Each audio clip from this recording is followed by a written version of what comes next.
Hey, what's up, Jefferson Multimedia? Let's import video into our Adobe programs.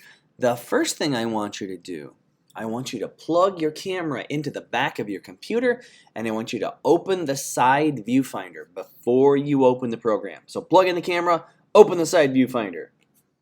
Now, to connect these cameras, you connect the mini end of the USB, the small end, into the back of the camera. See how the back door is open? And then you take the rectangular end, the full-size USB. This goes into the back of your iMac, and just look for the rectangular port because that's where it goes.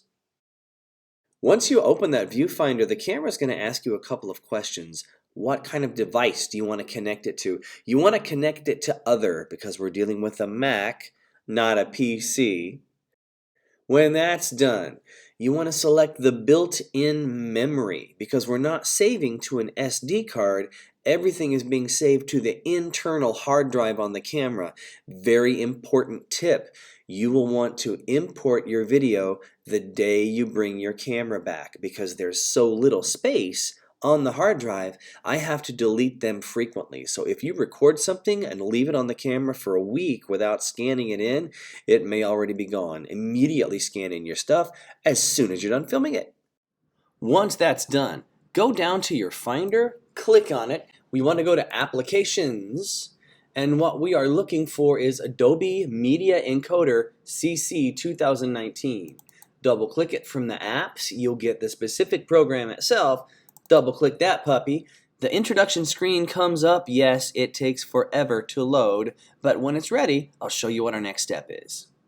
Just wait until you see the JVC camera pop up right here as one of your local drives. This tells us that the camera is connected to Media Encoder. So double click it. AVCHD is where your video is kept. Double click it. All of the videos that you've recorded will pop up. But do yourself a favor, look for the tilde key, which is right next to the number 1, that little squiggle that you see over some words in the Spanish language. Click on the tilde. Your screen gets a lot bigger. Now, in our case, this is the homework movie from one of my classes. We want to import it, but there's a couple things that we want to do before we do that. So go to Media Encoder, go to Preferences. You want to start the cue automatically when it's idle for 2 minutes. You want to play the chime when it's finished encoding. That way the machine will beep when your stuff is done.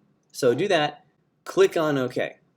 So we open up our menu. We see all of the videos that we've shot on this camera. This is a new camera, so all it has is the homework video. But if you look, there's something over here, output folder, watch folder. What is that?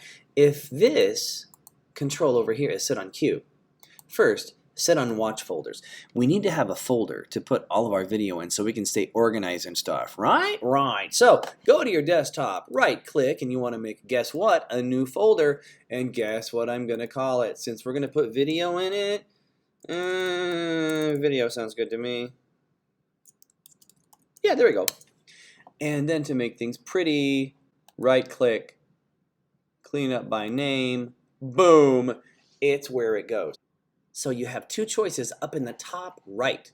You want to click on watch folders. If you're in Q, you're in the wrong place. So click on watch folders. Then take your folder that you just created, drag, drop. Where is it going to send your stuff?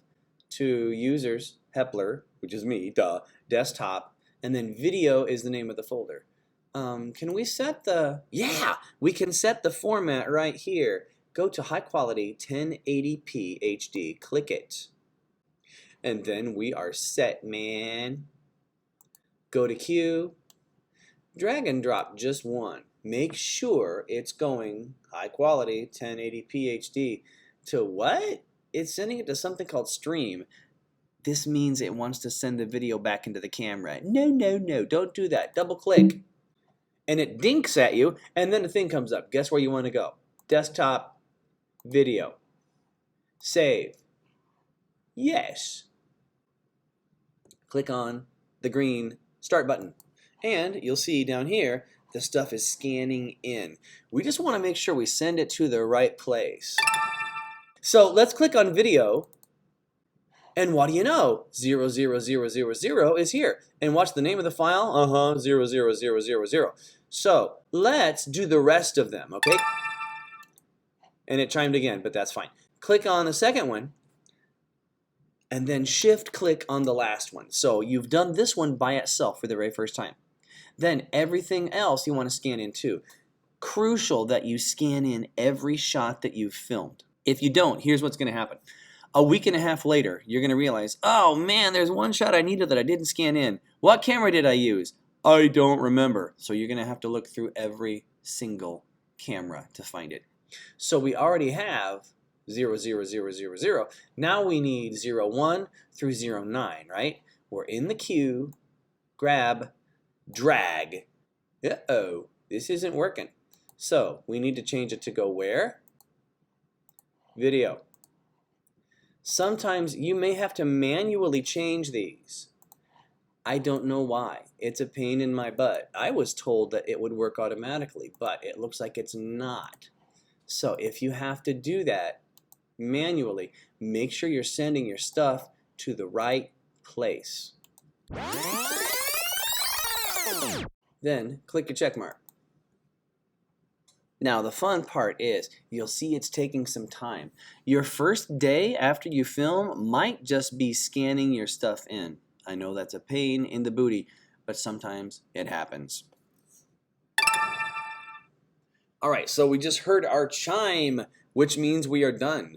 If we click on the video folder, we should have everything there. And we need how many MP4 files? We need 9. Let's see if it works. We want to click on output. Boom, 9 MP4 videos. That is how you import video into Media Encoder. Next lesson, how do you get it from Media Encoder into Premiere Pro? Baby steps, friends. I'll see you next time. Bye-bye.